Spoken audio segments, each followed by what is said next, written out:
कोई भी लक्ष्य जो होता है, कोई भी लक्ष्य इंसान से के संघर्ष से बड़ा नहीं होता है। हारा वही जो लड़ा नहीं होता है। आपके मन में होगा सर एग्ज़ाम कैसे निकलेंगी, क्या होगा क्या नहीं होगा। बहुत सारे बच्चों का सपना होता है कि BHU से हम लोग करें, बनारस हिंदू विश्वविद्यालय से, उसके बाद JNU से हम लोग BA की डिग्री प्राप्त करें। बहुत सारे बच्चों का सपना हो। तो अगर बनारस हिंदू विश्वविद्यालय मतलब अगर बात करेंगे BHU से आप अगर आप चाहते हैं कि BA करें, BHU से BA करें, तो आपको इसमें से कौन कौन से एग्जाम देनी है। 3 एग्जाम तो होता है, CUT 3 एग्जाम कंडक्ट करवाती है, एक लैंग्वेज की, एक डोमेन्स की और एक जनरल टेस्ट की। हेलो बच्चों, स्वागत है आपका प्यारे से प्लेटफॉर्म टारगेट बोर्ड CUT पे। तो कैसे हैं आप लोग? उम्मीद करते हैं बहुत ही अच्छे होंगे। तो आज के सेशन में हम लोग जानने वाले हैं कि CUT की तैयारी कैसे करें, ठीक है ना। CUT इंट्रेंस एग्जाम की तैयारी कैसे करें, यहाँ से इंट्रेंस एग्जाम पास करके आप बड़े बड़े यूनिवर्सिटी में कैसे दाखिला ले, कैसे एडमिशन कराएं, ठीक है। जैसे आप DU में बहुत सारे बच्चों का सपना होता है कि हम DU से मतलब दिल्ली यूनिवर्सिटी से BA करें। बहुत सारे बच्चों का सपना होता है कि BHU से हम लोग करें, बनारस हिंदू विश्वविद्यालय से, उसके बाद JNU से हम लोग BA की डिग्री प्राप्त करें। बहुत सारे बच्चों का सपना होता है, ठीक है। और उसी सपनों को साकार करने के लिए हम आपको फुल्ली तैयारी करवाने वाले हैं, फुल्ली BA का तैयारी करवाने वाले हैं। कहने का मतलब आप CUT एंट्रेंस एग्जाम कैसे पास करेंगे BA की डिग्री के लिए, इसके बारे में आज पूरा जानने वाले हैं, एकदम विस्तार से जानेंगे। अगर आप भी चाहते हैं CUT एग्जाम की तैयारी हमको करनी है, क्या होता है ये, इसमें कैसे हम लोग बड़े बड़े यूनिवर्सिटी, केंद्रीय यूनिवर्सिटी में हम लोग दाखिला ले सकते हैं, एडमिशन करा सकते हैं और अपने सपनों को साकार कर सकते हैं, तो आज जानने वाले हैं। पूरा अच्छे से हम लोग विस्तार से जानेंगे इस प्रकार से हमको तैयारी करनी है, ठीक है। तो चलिए स्टार्ट करते हैं कि इस पर देखिए सबसे पहले क्या होता था। आज से 3 साल पहले अलग अलग यूनिवर्सिटी जैसे BHU हो गया, DU, अलग अलग यूनिवर्सिटी अलग अलग एंट्रेंस एग्जाम लेती थी, उसी हिसाब से वहां पे कॉलेज में एडमिशन होता था।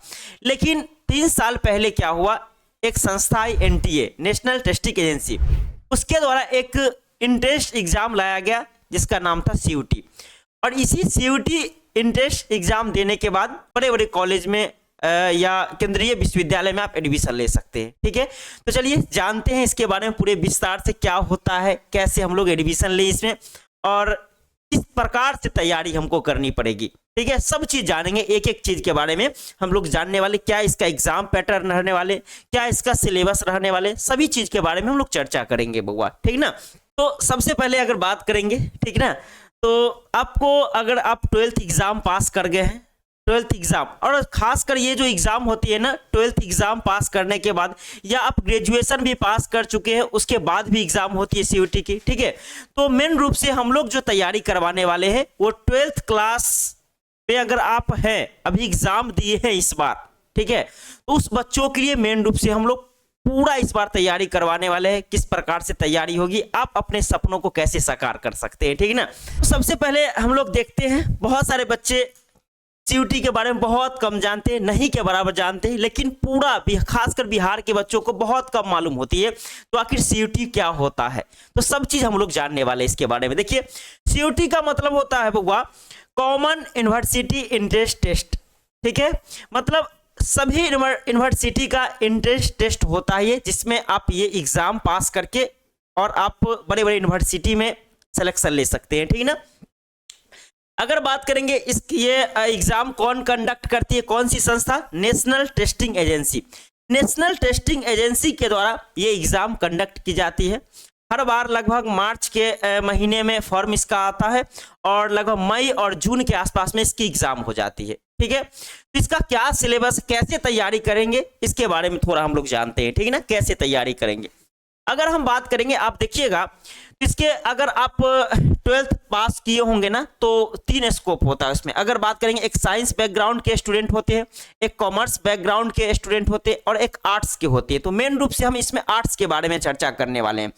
तो अगर बात करेंगे आर्ट्स में, अगर आप CUT का फॉर्म भरने जाइएगा ना, तो वहां पे आर्ट्स नहीं लिखा हुआ रहेगा, BA नहीं लिखा, वहां पे लिखा रहेगा ह्यूमैनिटीज स्कोप, मतलब बैकग्राउंड, ठीक है, उससे आप क्या कर सकते, उसमें बहुत सारा कोर्स आता है, उसमें जो भी कोर्स आर्ट्स का कोर्स आता है, बहुत सारे आर्ट्स के कोर्स, सोशल साइंस के कोर्स आते हैं, इसमें ह्यूमैनिटीज बैकग्राउंड में आते हैं। ठीक है, साइंस का तो अलग स्कोप हो गया, कॉमर्स का अलग स्कोप हो गया, और आर्ट्स के लिए ह्यूमैनिटीज बैकग्राउंड आते हैं, जिसमें आप बीए का कोर्स कर सकते हैं। किसका? बीए सोशल साइंस से, हिस्ट्री हो गया, पॉलिटिकल साइंस हो गए, सोशियोलॉजी हो गए, इकोनॉमिक्स हो गए, ये सब की डिग्री आप प्राप्त कर सकते हैं। ठीक है, बीए ऑनर्स यहाँ पे कर सकते हैं अच्छे से। ठीक है, तो सबसे पहले ये हम जाने, तो आज हम पूरा विस्तार से चर्चा करेंगे आखिर हम बीए की तैयारी कैसे करें। ठीक है, बीए एकदम बेहतरीन तरीके से चर्चा करने वाले। देखिए, तो आप जब इंट्रेंस एग्जाम आप ये देने जाते हैं, जब ये आप एग्जाम सीयूटी का देने जाते हैं, उसमें 3 सेक्शन होता है, आपको पता होगा कितना, 3 सेक्शन होता है। सेक्शन ए होते हैं, क्या होते हैं? सेक्शन ए, सेक्शन बी होता है और सेक्शन सी होता है। सेक्शन ए में आपको लैंग्वेज मतलब भाषा का आपको टेस्ट देना पड़ेगा, जिसमें आप कोई भी एक भाषा चूज कर सकते हैं। ठीक है, हिंदी हो या इंग्लिश हो, इसमें 13 भाषाएं रहती है। कितनी? 13 में से आप किसी भी एक भाषा को चूज कर सकते हैं, हिंदी हो, इंग्लिश हो। कोई यूनिवर्सिटी 2 भाषा चूज करवाती है। ठीक है, कोई यूनिवर्सिटी 2 भाषा चूज करवाती है। ठीक है ना, तो हम बताएंगे कैसे क्या होता है क्या नहीं होता। अलग अलग यूनिवर्सिटी का अलग अलग कैटेगरिया होता है। ठीक है, अलग अलग सिलेक्शन का अलग अलग कैटेगरिया होता है। ठीक है, अलग अलग सब चीज आप चर्चा करने वाले हैं, सब चीज के बारे में। तो अगर बात करेंगे इसमें लैंग्वेज में आप पेपर दीजिएगा, तो इसमें हिंदी, इंग्लिश, बहुत 13 लैंग्वेज, बंगाली, असमिया, गुजराती, बहुत सारे इसमें लैंग्वेज रहते हैं। उसके बाद सेक्शन बी में इसमें डोमेन सब्जेक्ट में अगर बात करेंगे, तो इसमें आप जो क्लास 12th में आप जो रखे हैं, जैसे आप क्लास 12th में आपका हिस्ट्री था, पॉलिटिकल साइंस था, ज्योग्राफी था, ये सब सेक्शन में से आप इसमें चूज कर सकते हैं। ठीक है, डोमेन सब्जेक्ट में ये सब सेक्शन जो भी आप ये चूज कर सकते हैं, डोमेन सब्जेक्ट जो भी आप क्लास 12th में पढ़े, और सभी क्वेश्चन वहीं से लगभग आते हैं क्लास 12th। तीसरा सेक्शन होता है जनरल टेस्ट का। क्या होता है? तीसरा जनरल टेस्ट, जिसमें हम लोग जीके जीएस पढ़ते हैं। क्या पढ़ते हैं? जीके जीएस में इसमें कुछ कुछ मैथ के सेक्शन भी रहेंगे, कुछ कुछ रीजनिंग के सेक्शन भी रहेंगे, और लगभग हिस्ट्री के पोर्शन भी रहेंगे, ज्योग्राफी के भी रहेंगे, पॉलिटिकल साइंस के संविधान से क्वेश्चन रहेंगे, अर्थशास्त्र से क्वेश्चन रहेंगे। तो इसमें लगभग पूरा मिक्स रहता है, जीके जीएस पूरा मिक्स रहता है इसमें। ठीक है, तो ये एक जनरल टेस्ट होता है, एक डोमेन्स होता है, एक लैंग्वेज। 3 इसमें क्या होते हैं, 3 सेक्शन में टेस्ट लिए जाते हैं। अब अलग अलग यूनिवर्सिटी अलग अलग कैटेगरिया है, उसका अलग अलग यूनिवर्सिटी का अलग अलग है। तो हम देखते हैं, अगर आप किसी एक यूनिवर्सिटी को टारगेट कर रहे हैं, जैसे आप बहुत सारे बच्चे का सपना होता है कि बीएचयू से बीए का डिग्री प्राप्त करें। ठीक है, बीएचयू से हम बीए करें, तो बीएचयू से करने के लिए आप इसमें से कौन सा एग्जाम देंगे, कौन कौन सा एग्जाम आपको देनी है। डीयू में मतलब दिल्ली यूनिवर्सिटी में आपको दाखिला लेनी है, तो इसमें से कौन कौन से एग्जाम दे सकते हैं। इलाहाबाद यूनिवर्सिटी में आपको एडमिशन लेना है, तो इसमें कौन कौन सा इसमें एग्जाम दे सकते हैं। अलग अलग यूनिवर्सिटी के लिए अलग अलग एग्जाम देखते हैं क्या, लेकिन एग्जाम एक ही होगा, सीयूटी ही करवाएगी एंट्रेंस एग्जाम, लेकिन आपको एग्जाम जो होगी ना, इसका अलग अलग कैटेगरिया होता है। ठीक है, तो देखते हैं। सबसे पहले अगर बात करेंगे, देखिए, तो अगर बनारस हिंदू विश्वविद्यालय मतलब अगर बात करेंगे बीएचयू से आप अगर आप चाहते हैं कि बीए करें, बीएचयू से बीए करें, तो आपको इसमें से कौन कौन से एग्जाम देनी है। 3 एग्जाम तो होता है, सीयूटी 3 एग्जाम कंडक्ट करवाती है, एक लैंग्वेज की, एक डोमेन्स की, और एक जनरल टेस्ट की। तो आपको फोकस किस पे करना होती है। ठीक है, अगर आप चाहते हैं बनारस हिंदू विश्वविद्यालय से बीए करना, तो आपको फोकस किस पे करना है। तो ये कहती है बनारस हिंदू विश्वविद्यालय कहती है, जो हमको डोमेन से कोई मतलब नहीं है, तुम डोमेन दे के आओ या नहीं आओ, लेकिन तुम्हारा लैंग्वेज टेस्ट होना, हिंदी या इंग्लिश किसी एक पेपर आपका तुम्हारा होना चाहिए, और जनरल टेस्ट तुम्हारा, इसी के आधार पर हम मेरिट बनाएंगे। इसी के आधार पर हम क्या करेंगे, मेरिट बनाएंगे। ठीक है, तुम अगर आप डोमेन सब्जेक्ट दे भी देते हैं, जैसे आप तीनों सेक्शन एग्जाम दे दिए, डोमेन्स का भी एग्जाम दे दिए, लैंग्वेज का भी एग्जाम दे दिए, और जनरल टेस्ट का भी एग्जाम दे दिए, तो बीएचयू कहेगा हमको डोमेन्स से कोई मतलब नहीं है, हम सिर्फ और सिर्फ जो मेरिट बनाएंगे ना, वो सिर्फ लैंग्वेज के आधार पर और जनरल टेस्ट के आधार पर बनाएंगे उधर। और उसके बाद ये कहता है, यूनिवर्सिटी ऑफ दिल्ली कहता है, अगर मेरे यहाँ अगर एडमिशन लेना है, मेरे कॉलेज में अगर एडमिशन लेना है, दिल्ली यूनिवर्सिटी के कॉलेज में एडमिशन लेना है, तो आपको क्या करना पड़ेगा, एनीवन फ्रॉम सेक्शन ए, और मतलब सेक्शन ए कहने का मतलब लैंग्वेज आपको देनी पड़ेगी और डोमेन्स का टेस्ट देना पड़ेगा। ठीक है, हमको जनरल टेस्ट से कोई मतलब नहीं है। हमको जनरल टेस्ट से कोई मतलब नहीं है। मतलब ये सिर्फ दिल्ली यूनिवर्सिटी से आप अगर करना चाहते हैं, दिल्ली यूनिवर्सिटी से बीए करना चाहते हैं, तो आपको सिर्फ और सिर्फ भाषा और किसका डोमेन्स, जो भी आप क्लास 12th में पढ़े हुए हैं वो सब सब्जेक्ट से आप इसमें आप जो टेस्ट दीजिएगा उसी के आधार पर दिल्ली यूनिवर्सिटी मेरिट बनाएगी। उसके बाद JNU जवाहरलाल नेहरू विश्वविद्यालय का था, अगर हमारे यहाँ से आपको बीए करना है तो आपको सेक्शन ए मतलब लैंग्वेज तो देना ही पड़ेगा, ठीक है, और जनरल टेस्ट देना पड़ेगा। तो आप जब लैंग्वेज और जनरल टेस्ट देते हैं तो आप देखिए बनारस हिंदू और ये JNU और BHU का दोनों का लगभग सिलेबस सेम है, दोनों का सिलेबस सेम है। आप दोनों एक बार में दोनों यूनिवर्सिटी को टारगेट कर सकते हैं, ठीक है। उसके बाद अगर बात करेंगे इसके बारे में चर्चा करती, उसके बाद एक अगला यहाँ पे अगर बात करें यूनिवर्सिटी ऑफ इलाहाबाद यूनिवर्सिटी से आप आर्ट्स का डिग्री लेना चाहते हैं तो लैंग्वेज में से किसी एक को तो सेलेक्ट करना ही पड़ेगा, ठीक है, लैंग्वेज में से किसी एक को सेलेक्ट करना ही पड़ेगा, प्लस में आपको डोमेन रखने पड़ेंगे और प्लस में आपको जनरल टेस्ट भी देना पड़ेगा। मतलब तीनों आधार पर हम लेंगे आपको एडमिशन, ठीक है। मतलब हम भाषा भी एक चूज करना पड़ेगा, उसके बाद अगर डोमेन्स भी आपको चूज करने पड़ेंगे और आपको जनरल टेस्ट भी देने पड़ेंगे। तीनों के आधार पर हम मेरिट बनाएंगे। कौन कहती है? इलाहाबाद यूनिवर्सिटी कहती है। तीनों के आधार पर हम करेंगे, ठीक है, तीनों के आधार पर हम क्या करने वाले हैं, आपको मेरिट बनाने वाले हैं।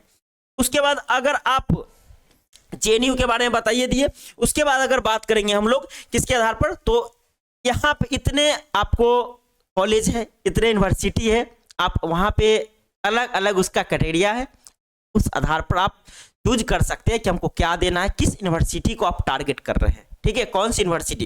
जैसे आप BHU के लिए टारगेट कर रहे हैं तो आपको सिर्फ और सिर्फ CUT में किसका एग्जाम देना है, एक भाषा का एग्जाम देना है और एक जनरल टेस्ट का एग्जाम देना है। अगर आप DU के लिए टारगेट कर रहे हैं दिल्ली यूनिवर्सिटी के लिए तो आपको सिर्फ और सिर्फ किसका डोमेन्स का एग्जाम देना है, जो आप क्लास 12th में पढ़े हैं, जैसे हिस्ट्री, पॉलिटिकल साइंस, जो भी आप ज्योग्राफी जो भी आप पढ़े, और उसके बाद आप किसका एक क्या कहती है भाषा इसका। उसके बाद अगर आप इलाहाबाद यूनिवर्सिटी से कर रहे हैं तो उसका क्राइटेरिया अलग है, तो सब अलग अलग। तो आपको क्या करना है, जो ऐसा चूज करना है कि ज्यादा यूनिवर्सिटी में हमारा सिलेक्शन हो सके, ज्यादा से ज्यादा यूनिवर्सिटी में हमारा क्या हो सके, सिलेक्शन हो सके, ठीक है। तो उस प्रकार से आपको क्या करनी है, चूज करनी है। 3 सेक्शन में एग्जाम होता है, ठीक है, और किसी बच्चे का अगर मन हम तीनों दे दे तो तीनों दे दीजिएगा, ठीक है। आपका सभी लगभग आपका यूनिवर्सिटी में सिलेक्शन होने का चांस बढ़ जाएगा, लगभग यूनिवर्सिटी में, ठीक है। किसी बच्चे का मन नहीं हम BHU से ही सिर्फ करें तो BHU से ही सिर्फ करें तो आपको सिर्फ 2 ही पेपर देने पड़ेंगे, 2 ही सेक्शन में, एक जनरल टेस्ट और एक भाषा का, ठीक है। इस प्रकार से आपको क्या करने पड़ेंगे, टेस्ट देने पड़ेंगे, ठीक है। अगर हम बात करेंगे यहाँ पे जनरल टेस्ट की बात करेंगे, आप तो हम बताइए भाषा में कौन कौन, आप हिंदी या इंग्लिश चूज कर सकते कोई भी। और बहुत सारे बच्चे के मन में डाउट रहता है क्योंकि बिहार बोर्ड के स्टूडेंट, यूपी बोर्ड के स्टूडेंट ज्यादातर हिंदी मीडियम पढ़ते हैं, तो क्या सर हम हिंदी मीडियम में एग्जाम दे सकते हैं? हाँ, आप या तो इंग्लिश या कोई मीडियम में, दोनों मीडियम आप चूज कीजिएगा। वहां पे फॉर्म भरते वक्त जो हम दोनों मीडियम में एग्जाम देना चाहते हैं वहां पे दोनों आपको क्वेश्चन आएंगे, हिंदी के भी क्वेश्चन आएंगे और इंग्लिश में भी क्वेश्चन आएंगे और हिंदी मीडियम में भी क्वेश्चन रहेंगे, दोनों मीडियम में क्वेश्चन आपको रहेंगे, तो आपको घबराने की जरा भी आवश्यकता नहीं है। अब जनरल टेस्ट के अंतर्गत कौन कौन, मैथ आ जाएगा, आपको मैथ आ जाएगा, रीजनिंग आ जाएंगे और जीके जीएस आ, क्या आ जाएंगे, जीके जीएस आ जाएंगे, ठीक है। जीके जीएस में आपको हम बताइए दिए जो इसमें क्या क्या पढ़ने पड़ेंगे। जीके जीएस में लगभग आपको इसमें इतिहास पढ़ना पड़ेगा, ठीक है। उसके बाद अगर बात करेंगे भूगोल पढ़ना पड़ेगा, इसमें कुछ स्पेशल टॉपिक है, वही टॉपिक से क्वेश्चन आते हैं। संविधान आपको पढ़ने पड़ेंगे, ठीक है। उसके बाद अगर बात करेंगे अर्थशास्त्र आपको पढ़ना पड़ेगा, भारतीय अर्थव्यवस्था के बारे में सिर्फ, ठीक है, भारतीय अर्थव्यवस्था के बारे में पढ़ना पड़ेगा। उसके बाद आपको विविध कुछ पढ़ने पड़ेंगे, ठीक है, ठीक ना। तो इस प्रकार से आपको उसके बाद एक करेंट अफेयर्स का सेक्शन आता है, करेंट अफेयर्स, जिसमें आप 6 महीना का करेंट अफेयर्स पढ़ लीजिएगा तो काफी है। कितना मंथ का, 6 मंथ का, लगभग 6 मंथ का करेंट अफेयर्स पढ़ लीजिएगा तो लगभग क्वेश्चन आपको जीके जीएस में आ जाएंगे। तो जीके जीएस हो गया, एक रीजनिंग हो गया, रीजनिंग इसका भी क्वेश्चन आता है, और मैथ हो गया। जनरल टेस्ट के अंतर्गत ये सब आते हैं सब्जेक्ट, ठीक है। मैथ जो आता है 8th लेवल तक आता है मैथ, लगभग 8, 9, 10 तक देख सकते हैं, 10th लेवल तक मान के चलिए, 10th लेवल तक आपको मैथ, हल्के हल्के मैथ रहेंगे, प्रश्न ज्यादा भारी प्रश्न नहीं रहते हैं सर, वो इंटर लेवल तक मैथ नहीं रहता है क्योंकि आप बीए कर रहे हैं ना, आप जनरल टेस्ट दे रहे हैं, ठीक है। या आप अगर बीएससी भी कीजिएगा ना तो जनरल टेस्ट में आप अगर आपको तो उसी लेवल के रहेंगे मैथ, कंपटीशन लेवल थोड़ा मोड़ा जो बोलते हैं ना 8, 9, 10th लेवल, उस लेवल के मैथ आपको देखने को मिलेंगे। रीजनिंग में अगर बात करेंगे तो कोडिंग डिकोडिंग रहता है, घड़ी से टाइम से क्वेश्चन रहता है, ठीक है, समय दूरी से क्वेश्चन रहता है, इस प्रकार से आपको क्वेश्चन देखने को मिलेंगे इसमें, ठीक है। ये पूरा आप इस प्रकार से देखिए, आप अलग अलग यूनिवर्सिटी में आप सिलेक्शन ले सकते हैं अच्छे से। आपका ड्रीम है, जो यूनिवर्सिटी आपका ड्रीम है यहाँ से हम बीए की डिग्री प्राप्त करें, क्योंकि अगर आप बीए की डिग्री वो बनारस हिंदू विश्वविद्यालय या डीयू से लेते हैं ना, तो क्या होती है, जो आप एक कंप्लीट मानव संसाधन बन के वहां से निकलते हैं, ठीक है। कंप्लीट मानव संसाधन कहने का मतलब आपका सपना है जो हम यूपीएससी क्वालिफाई करें, बीपीएससी क्वालिफाई करें, ठीक है। तो लगभग 50% तैयारी ना आपको वहीं हो जाएगी। इस लेवल की वहां तैयारी होती, इस लेवल की वहां तैयारी करवाई जाती है, ठीक है। तो उस लेवल की तैयारी करने के लिए आपको इस बड़े बड़े यूनिवर्सिटी में जो जाइएगा ना, तो आपका आसान हो जाएगा निकालना एग्जाम, बहुत ही आसान हो जाएगा एग्जाम निकालना, ठीक है। और वही आप अगर आप सिंपल ग्रेजुएशन कर लेते हैं, ठीक है, सिंपल, तो आपको पता ही है जो बिहार के यूनिवर्सिटी का या लगभग सिंपल यूनिवर्सिटी जो इसके अंडर में नहीं आते, सीयूटी के अंदर में नहीं आते हैं, ठीक है, उसका क्या हाल है आप लोग तो जानते ही होंगे, ठीक है, किस प्रकार से पढ़ाई के लेवल होती है। तो इसलिए बड़े बड़े यूनिवर्सिटी में आप सिलेक्शन लीजिए, और कोई बहुत बड़ा एग्जाम नहीं होता है। आप अगर 12th क्लास अच्छे से पढ़े हैं तो आसानी से निकाल सकते हैं, 12th क्लास अच्छे से पढ़े आसानी से निकाल सकते हैं। और इसकी फुल्ली तैयारी, बीए की पूरा तैयारी हम लोग करवाने वाले हैं अच्छे से, ठीक है। तो जो नए बच्चे हैं वो चैनल को क्या करेंगे, सबसे पहले सब्सक्राइब कर लेंगे, क्योंकि तैयारी यहाँ से जबरदस्त होगी आपकी, गारंटी देते हैं रसगुल्ला, तैयारी आपकी यहाँ से बउआ बहुत जबरदस्त होने वाली है, ठीक है। तो आगे देख, तो कहा जाता है ना रसगुल्ला, कोई भी लक्ष्य इंसान के संघर्ष से बड़ा नहीं, हारा वही जो लड़ा नहीं, ठीक है। कोई भी लक्ष्य जो होता है इंसान के, कोई भी लक्ष्य इंसान से के संघर्ष से बड़ा नहीं होता है, हारा वही जो लड़ा नहीं होता है। आपके मन में होगा सर एग्जाम कैसे निकलेंगी, क्या होगा क्या नहीं होगा, तो आपको इसमें जरा भी घबराने की आवश्यकता नहीं है। पूरा का पूरा तैयारी हम करवाने वाले हैं आपको, ठीक है। बीए की पूरा तैयारी हम करवाने वाले हैं, और पूरा यूनिवर्सिटी में सिलेक्शन होगा आपका, जो भी यूनिवर्सिटी का आपका सपना है, ठीक है। तो चलिए फिर मिलते हैं हम लोग, जब सीयूटी क्लास होगी तो क्लास में मिलेंगे। तो सही बच्चे, जो नए बच्चे होंगे चैनल को सब्सक्राइब कर लेंगे, और सही बच्चों को दिल से धन्यवाद।